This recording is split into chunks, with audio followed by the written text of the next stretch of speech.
Hot take, law school as a big theater performance. Kasi I always tell my mga friends ko na parang I see myself as parang may factor kasi yung looking smart. You don't have to be smart. Parang sometimes you have to look smart na lang. You just look the part, no? Gumagana? Yes, it actually works. So you have to look at your professors as we're humans too. Diba? So if mukha kang I'm so sorry. Kung mukha kang Wala na, dun pa lang, Chagat. Edi, most likely, kahit na hindi ka, I mean, again, these are people, and people make mistakes. Hindi naman kami, lawyers are not infallible people. So you have to make an impression. And impressions last, and impressions are very important. So, what I do in class, so I took that I'm not sure kung saan ko siya nakuhang advice. Maybe some of my older friends or baka nabasa ko somewhere. But I took that to heart as a frustrated theater actor. Ano mo siya sa law school? Oo. Sagot dito ko na lang yung mga ko. Ano ginagawa mo? So, kahit di ko alam, I would speak loudly. I would stand up. In the case of ganyan, and then I would sometimes invent stuff right out of thin air. Of course, mali ako. Papasit down ako, pero at least di ako nag-pass. And people would think that I would that I know what kasi I'm saying. Tama. Oo. Look, may one time na I was in second year law school. Hindi ko talaga nabasa because I was busy with my extracurricular stuff. So, I was called to a case, and then I slowly stood up, just reading the case, like, sobrang bilis lang. Na, ano ba yung mga relevant facts lang. Habang tumatayo, so like seconds lang yun. Grabe. Habang tumatayo Tapos, sabi ko, in the case of ganyan. So I just filled in, parang creative writing na lang siya. You just filled in the stuff that you think happened. And then, sabi ko, ito pa rin so the Court of Appeals decided this.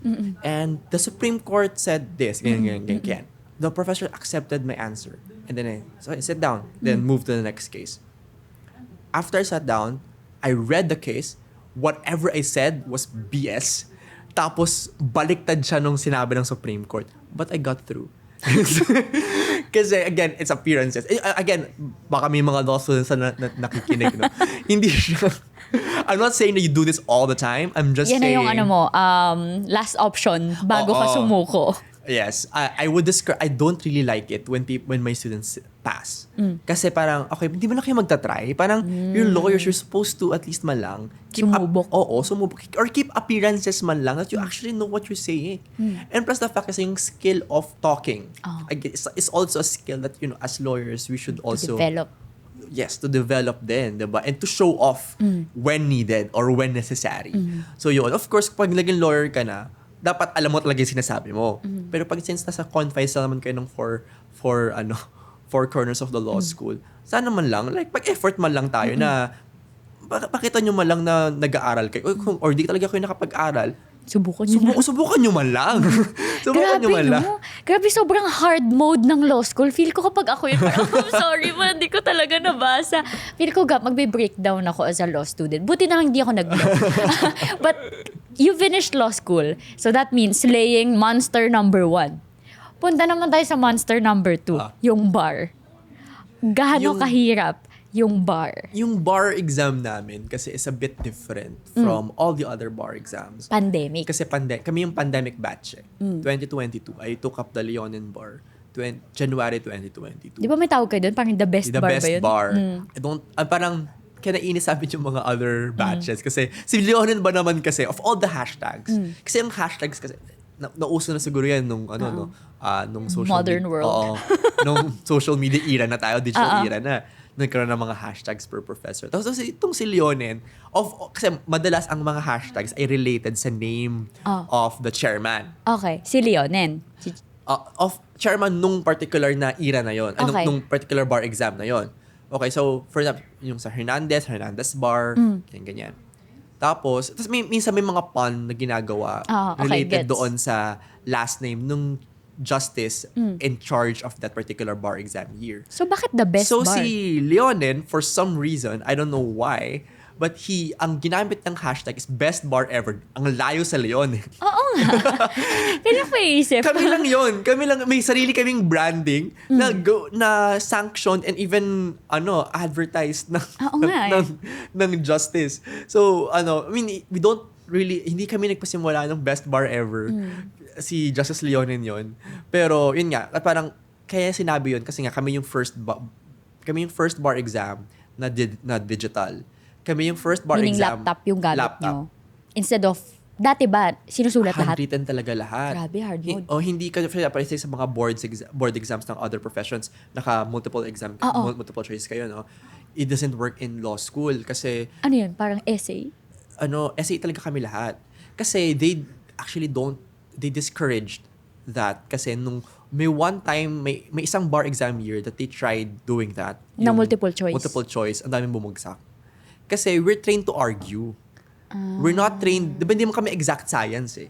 Di ba? If your other professions, dapat lang na multiple choice kasi exact science naman kayo. And it's okay. So may tamang sagot. Meron talagang tamang sagot. Pero bilang sa amin, ang training sa amin is kailangan mong paglaban yung opinion mo. And yun naman yung train. Kung na multiple choice yan, paano mo mapaglalaban yun lang naman yung andoon, di ba? So hindi siya effective for us. Mas mahirap daw kasi at least sa multiple choice, parang kahit anong mangyari, pwede kang mahula. Oo. Pero sa inyo, hindi kaya. Kasi kung manghuhula ka, dapat meron ka malang stock knowledge para meron ka masasabing something. Diba? So, yun yung nun. And then kami rin yung first na regional. Ibig sabihin, dati kasi, if you want to take up the bar exam, you have to go to UST. Doon lang. Sila yung may contract or whatever with Supreme So, Court lahat for the ng longest time. Lahat ng mga law student na From all over the country would have to book flights to Manila. Kaya pala. So, Kaya sobrang pala sinasara costly. yung daan doon kapag so, bar imagine season. mo yun kung like tens of thousands of students pupunta lang sa isang school. Diba? And then, finally, the Supreme Court decided na hindi siya equitable. Kasi imagine mo if you're from Aklan, if you're a student for example, sa probinsya. From the more rural areas, diba? Doon ka nag-law school. Tapos hindi ka naman well off. Paano yun magbubook ka ng how much yung ticket mo to go to Manila? Tapos dati ang bar exam is 4 Sundays in 1 month. So ibig sabihin, at least may 1 week ka. 1 month. Kasi 1 month ka magbubook ng hotel or ng B&B or apartment or whatever. Tapos in 1 Manila. week in between. 1 week in between yun. 4 Sundays in a month eh. So, alangan naman magbook ka nun like a week before. Hindi. You have to like look for a place to stay a month before. So, around 2 months ka na mag-rent ng place. Mahal. sa diba? And hindi naman siya as if na, buti kung may kamag-anak ka, makikipag-stay ka doon. Pero kung hindi, di ba, paano yung And then, how would your law school support you? Nasa Manila ka. Di ba? So, buti ngayon, na-regionalize na. And yun nga, yung sa batch namin nagsimula yun. But it was very difficult kasi, sa amin, kasi since we were coming out of the pandemic. Oo. During nga eh. Yes, during the pandemic. So, 2 years kaming ako, nag-aral doon with changing schedules pa. So, yung mental fatigue talaga dun was like really terrible. So tired. Like mentally, kasi aral ka ng aral, nakailang ikot na ako doon. Tapos biglang pinadatan yung syllabus namin pa. I think, kasi dahil, nung minove nila ng January yung exam, like, dapat nagbago September. Din yung syllabus? Nagbago din yung syllabus weeks before the actual exam. Imagine nagbago yung syllabus weeks before the Siyempre kami, nagtitraining ka for the actual, for the actual chronology of the exams. Diba? To have, at least man lang to set your mind. Okay, after this particular subject, ito na dapat yung mo. And I've been training for that. So biglang pinalitan yung syllabus, pinalitan din yung kasi daw, parang they wanted to shorten it. Parang, kasi nga, it was extended na too much. And nagkaroon ng bagyo and everything. So they crafted this whole new syllabus. Nagtanggal sila ng mga subjects. They merged subjects together. So panibagong aral na naman yan. Panibagong aral. Panibagong kumbaga, Mindsetting. Na parang, okay, after this, hindi na ganito. Ito na yung sunod na subject. Parang ganun siya. Tapos parang meron pa sang minerge yung taxation, minerge nila with political law, ganun. Tsaka ang hirap kasi at that time, pandemic. Ang Oo. daming Ang daming regulations pamilya din. Oo, I remember, kasabay ni Josh, yung ate ko mag-bar. Tapos, takot na takot siya lumabas ng bahay Oo. kasi kapag nagka-COVID ka, Disqualified ka. hindi ka na makakapag-bar. Ang hirap nun. Ang ano nun is kasi dapat negative ka 48 hours before the bar exam. Oo. Dapat meron kang negative result. Siguro divine intervention for me. Kasi may caveat kasi yun. Oh. Na you don't have to take up the COVID test kasi required na 48 hours before the bar exam that you Cleared have ka. cleared Oo. ka. But may exception yon.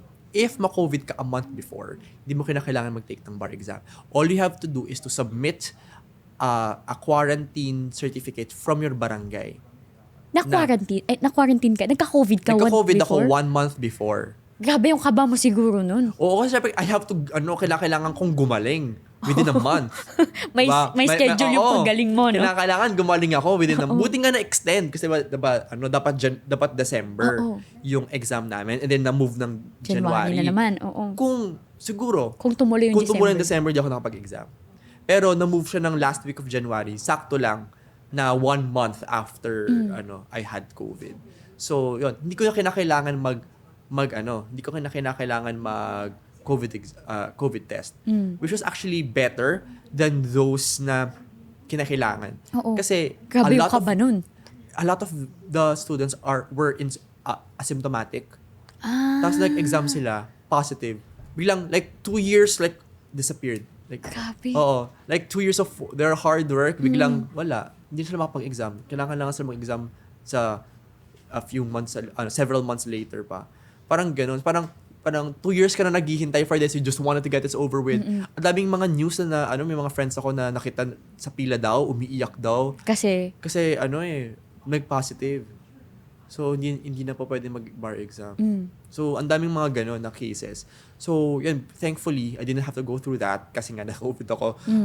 Na-preempt ko na COVID na ako, so hindi na ako exempted na first ako time ko makarinig na thankfully na COVID ako. A month before. Specifically, Okay. a month before. Ang ano lang din kasi, lahat ng may ganun, lahat kami na may special exemption, tinanggal kami sa mga classroom.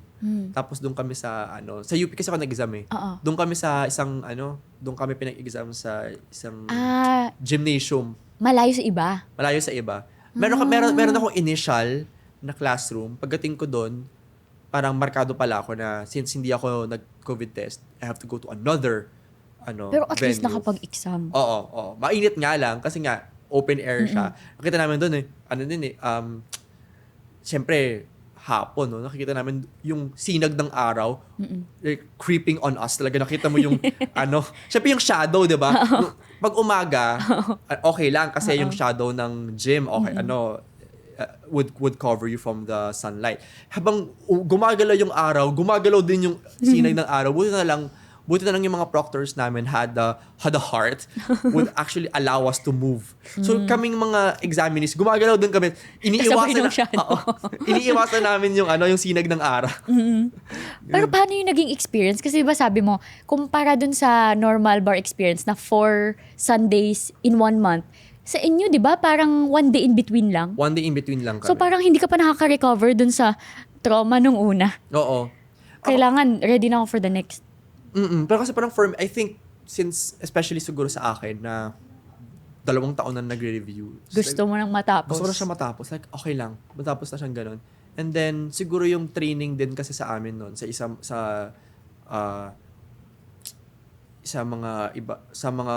review center nag-review one center of ka the din. review centers kasi 2 taon eh, so Madami ka na marami na akong mga review centers na na-try. na-try kasi nga 2 years naman. So one of the advice na I took to heart was you don't have to answer na mahaba. So very direct ako mag-answer. So 1 paragraph lang, if nasagot ko na siya in 1 paragraph, okay lang. I actually did it. And allotted kami 4 hours per subject. Natatapos ko siya in 2 hours. Tapos yung butal na 2 hours, I close my laptop and then I leave my desk and then I study sa likod For the next one. for the next one. And Grabe, hard mode. kasi kasi 4 hours ulit yun. Kasi 8 hours yung exam eh. 4 hours for the first subject, 4 hours for the next. Eh, since natapos ko siya 2 hours ahead, hindi ko na tinitingnan. Basta, I felt na, ko na siya, okay na siya for me. Hindi ko na kinakailangan pahabain. Kasi nga, yun yung, I think, yun yung belief ko eh. Na, basta, As long as matumbok mo. oo, hindi mo kinakailangan maging verbose. And it worked naman. Okay naman yung grades ko sa bar. So, naman. Grabe, sobrang hard mode. Di ko ma-imagine yung exam ng 8 hours tapos mag-aaral. Feel ko iiyak ako during the exam. Nakakatakot. Nung kumakain na lang ako doon, parang tinitingnan ko ng mga iba kong doon, na kumakain na lang ako tapos nag-exam sila. Kasi may 2 hours pa eh. Uy, may ganyang experience talaga sa exam. Yung tipong hindi ka pa nangangalahati, may lalabas na para parang, di pa ka nangangalahati. Ganun ba ako kabob? Lang siya, it's a different technique. Oo. I mean, hindi naman ako nag-top sa bar. So again, as long as naman. Anong kahinaan mo sa bar? For my sister, remedial law yan. As in, yung pamilya ko sa Bohol, nagrosaryo the whole time. The whole time 8 hours yung yung bar. 8 hours nagrosaryo yung pamilya ko taking turns. Oo, promise, hindi talaga ako nagjo-joke. Na parang okay, iihi mo na yung isang nagrosaryo, yung isa naman papalit. Oo, kasi ganun kakailangan ng ate ko ng tulong. Lalong na sa remedial law. Yung remedial law din actually yung yung fear ko nun. Talaga? Kasi, again, it's a really hard subject. Oh. Even now, na lawyer ako. Talaga? Remedial law talaga? I really don't like it. Tapos, siya, thankfully, since siya nga yung Waterloo ko, when I was studying for the bar, Yun yung focus mo? Yes, I gave extra attention to it. Kasi nga, I felt like I'm not gonna do well here. So what I did was, sabi meron kang schedule of subjects to study per day. Oo. Pero ang ginawa ko nun is parang devotional na regardless of what subject that I'm studying for that day, I'm devoting X number of minutes to read yung like a particular rule in remedial law. Grabe. So like yung mismong procedure, rules of procedure, nakailang ikot ako doon. Like binabasa ko lang siya, like not really studying, just like familiarizing myself with the rules. Just reading lang, walang memorization, walang ganun, just plain reading. Araw-araw lang, paulit-ulit na binabasa, like one rule a day, regardless of what I'm studying for that particular day. Gabi, ganun din yung ate ko. Sobra. As in, tatawag siya sa amin na hindi ko kaya ng remedial. Tapos, di ba, sa bar, kahit mataas ka sa ibang subject, tapos parang pagbagsak ka sa isa, bagsak ka talaga.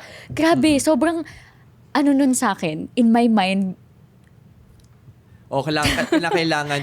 I'm not sure. Again, I may be wrong. like, hindi siya average. Hindi siya mahihila ng ibang subject. Parang, paano ba? I'm not sure if again, I may be wrong. Kasi it's been a while since I, pagkaalam ko, parang, as long as ang average mo is 75. Parang ganun nga. Pero pag bumaba ka, kahit Parang 100 ka pa sa isa, wala ka. Mm-mm. Oo, tas may nakwento pa yung ate ko na 74 point something yung average niya. Or 74 point something sa isang subject. Tapos okay naman siya sa iba. Hindi pa rin siya pumasa ng bar. Ang sakit nun. Oo. Kasi again, hindi siya parang, I think sa other professions, sa pag napasa mo yung isang subject, you don't have to take it again. And parang ibang subject. No, it's like a package. Ulit ka. It's a package all the time. Kung bumagsak ka ba sa bar, would you take it again? I think so. Yeah. Pero, yun nga, buti hindi. buti hindi ako bumagsak. Pero it's actually, yun yung isa sa mga fear ko. Bumagsak sa bar. Bumagsak sa bar kasi, people see me as this, very opinionated person. So like, if bumagsak ako ng bar, it's like really would hurt. Kumbaga, may ego, kumbaga. But not really more of it. Like, kasi ang problematic kasi sa Filipino culture natin is they put this bar exam in a pedestal. They do. Tapos, Laman ng news yan. All the time, di ba? Tapos yung equivalent niyan is that if you fail that, sobrang baba ng tingin sa'yo. Which actually yun yung dinidiscourage ko na kung bumagsak ka man o hindi sa bar exam, it doesn't make you a bad lawyer. Kung bumagsak ka sa bar exam once or twice. Ano naman yan eh, I mean, for example na lang, lagi na lang binabato kay VP Lenny na bumagsak siya ng bar exam once. Because she was pregnant at the time, by the way. So, I did not know that. Yeah, I mean, hindi naman siya but I mean, it wasn't because she's not smart. It was because of personal circumstances at that particular time. So again, hindi naman, marami tayong mga personal circumstances na hindi alam kung bakit bumagsak yung particular person na yun. And just because bumagsak siya sa bar exam, it doesn't make that person stupid automatically. Hindi yun dapat ganon. And hindi siya dapat hindi ganun dapat yung treatment. And I was so afraid of that particular culture. Kasi alam ko na kapag bumagsak ako dito, kahit na gaano pa ako kagaling afterwards, people would always go back to that one particular mistake. Na if I failed the bar. Thankfully, I didn't. But I'm really thankful na hindi ko na-experience yung particular na yun. Struggle na yun, Kasi if I did, parang napakahirap talaga i-shake off na yun. Kasi kahit nasabihin ko na paulit-ulit na it doesn't matter if you fail the bar or not, that's not what the majority of the Filipinos would think. Maaalala nila at maalala. Hopefully, mabago yung ganung kultura na it doesn't matter kasi I always tell them I always tell these to people and to my students that it doesn't matter what your degree is. It's what you do with your degree. It's what you do with your bar certification afterwards. Kung one take ka nga sa bar, masama ka namang tao. Diba? Totoo. I want to deep dive on the next monster you slayed, which is the actual law practice after ng bar. Pero before lang tayo mag-move on, nasan ka nung lumabas yung bar results? Katrabaho ako nun.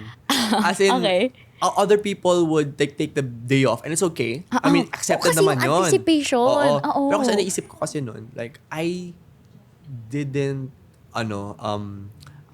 want to be stuck in my room. Kasi nakakatulero. Oo, diba? Parang I want to go about it like a normal day and just work. And then just to take minds off of things. Parang ganun. Pero apparently, since puro mga abogado din naman kami dun sa office, di ganun sa, may mga connect silang ganun. Ganyan. So when I heard the news. Biya ka ba? Actually, parang hindi siya ganun, paano ko ba ma-explain? Kasi they got the results.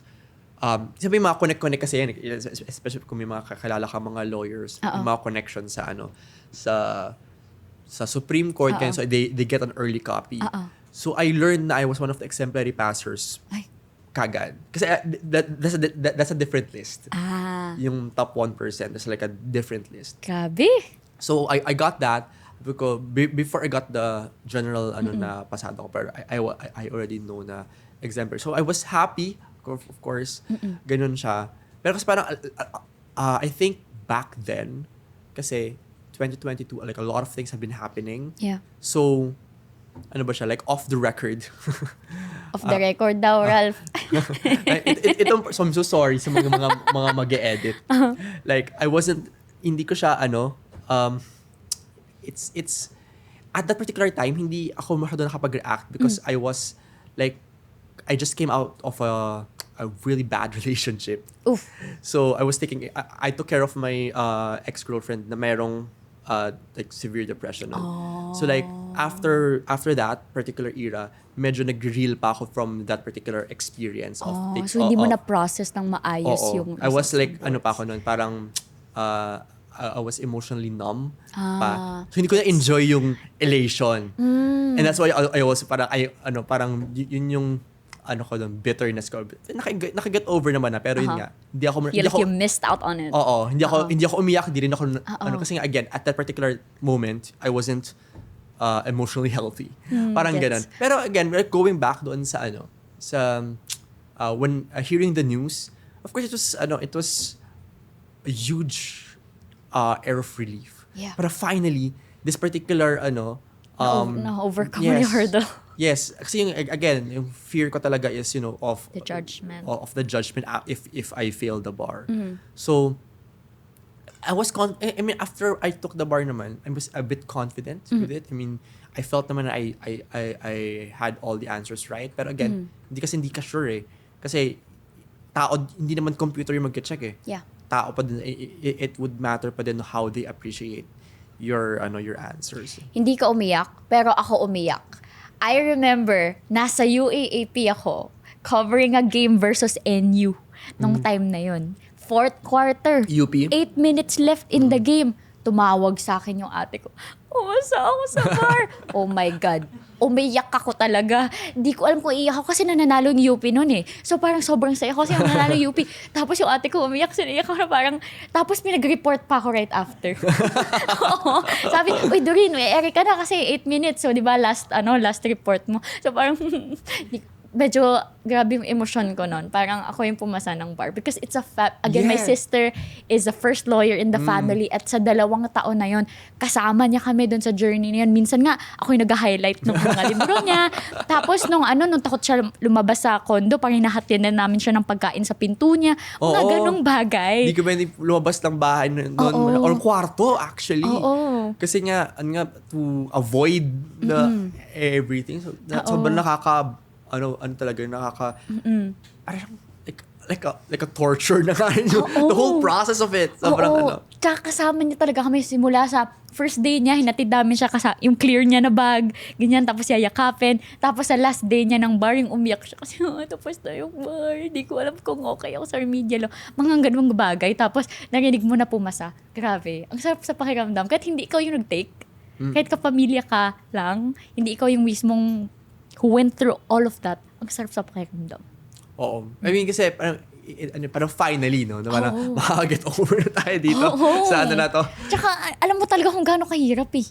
Kahit hindi ikaw yung dumaan, alam mo kung gaano siya kahirap.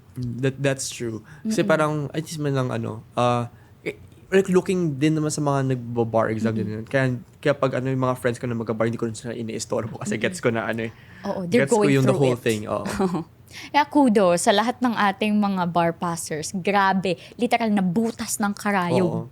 Ang bar examinees in general, regardless kung passer ka o hindi. Actually, yeah. The mere fact na you sumubo ka. Yes, that you finished law school, that's an accomplishment on its own. Applying and taking the bar is another accomplishment on its own. It takes a different level of courage. Totoo. Grabe talaga. Monster din talaga ang courage nila. Okay, let's move on to law as a career mo na. After the bar, ano yung ginawa mo after the bar? Did you start working agad or... After the bar, kasi I was already, I was involved na sa law firm. Nagtatrabaho ka na? Nagtatrabaho na ako noon. I started as an election law intern sa isang law firm. Months before the bar exam lang. And then I absorb yung team namin sa legal team ni VP Lenny noon. Tapos so we worked on the elections, yung legal aspect ng campaign. Tapos after that, I dabbled for a few weeks or like a month at most sa election law after it, but it's a area of law which I really don't like. Because I feel like it's not my cup of tea. Parang ganon siya. It's really not I didn't excel on it. I mean, so go to my bosses would agree. I really don't like it. I mean, the way kasi parang it's parang feeling ko marami pa tayong batas patungkol sa election na dapat ma-improve. And maybe until then, I don't like to practice it. Kasi kung marami namang loopholes sa batas, kapag maraming loopholes sa batas, ibig sabihin maraming mga pwedeng maraming kumbaga pwede mabutasan. Yes, or maraming pwedeng kumbaga paano ba 'yun? Maraming discretion ang mangyayari sa mga decision-making bodies natin, either sa COMELEC or sa Supreme Court on how to interpret a law. Kasi nga, marami nga loopholes eh. So, Na-realize frustrating mo siya. yun. Na-frustrating siya na parang, okay, pag ginawa natin to, ito yung magiging implication. Pero yung kasi sabi ng batas yun yung kakulungan ng batas. So, parang, ang hirap, kasi parang conflicting siya na parang alam mo ito yung magiging implication nun. Pero, sinusunod mo naman yung batas. Parang ganun kasi yung isa pang level of frustration doon. Kasi alam mo naman na, okay, we're allowed siya kasi hindi naman siya clear sa batas. Parang ganun. Hindi naman kasi siya directly labag. O hindi siya prohibited. That's why because it's not prohibited, it's allowed. Pero kasi yung morality behind all of that, it kind of like it's muddled or messy because nga hindi masyadong maayos yung election laws natin. So I hope na maayos. Pero again, kasi sino ba yung who benefits from the messiness of our election laws are also the people that are tasked to fix it. So why would they fix it if the status quo, diba, benefits them? Why would you change a system that benefits you, diba? Yeah. So, yun yung frustration ko doon. So, I left that particular industry and kasi ako din parang, I feel na hindi rin ako yung pang law firm talaga. because Ayoko yung culture behind it. ano bang kultura sa law firm? Yung wala masyadong work-life balance, ganun. Yung masyadong, hindi ko linalahat, pero maraming mga law firms na parang slave drivers pa din yung pagpapatakbo.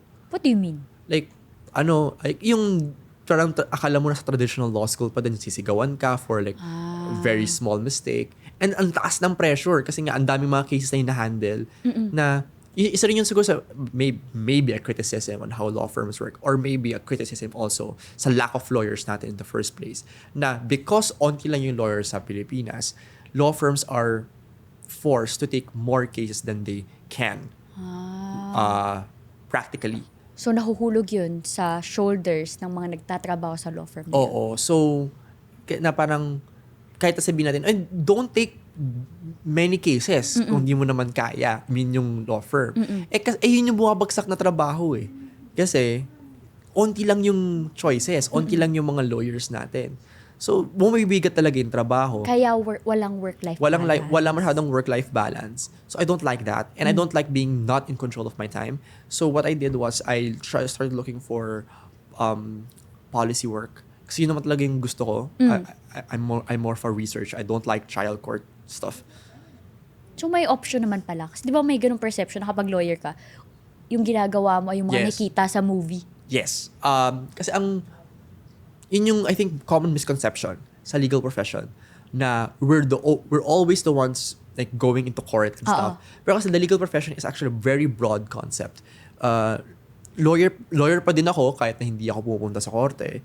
I mean, ngayon pupunta naman ako meron naman ako mga cases in courts, pero I've avoid it as much as I can. Pero kasi ang passion ko talaga is on research and academia. So, kahit na nasa policy development ka, you're dealing with the application of the law, you're dealing with analyzing what the laws are and what the law should be. So, that's also a practice of law. It's also a practice of law kapag pupunta ka sa courts, kapag nagtuturo ka. Yun yung, kumbaga, it's a broad spectrum. So, yun yung, common misconception na yung mga abogado lang yung mga nasa korte. Hindi naman ganun. Hindi lahat ng ganun. Kasi pinapakita sa media eh. Yun yung pinakasikat kasi. Sila yung mga pinakasikat na lawyers. So, yun. And then I started taking up, policy, consultancies. And then, thankfully, tinanggap ako ng FEU as one of their faculty members noon. Kasabay ng consultancy work mo? Yes. Part-time naman kasi lahat eh. So, yung sa FEU, they offered me a position sa thesis committee nila.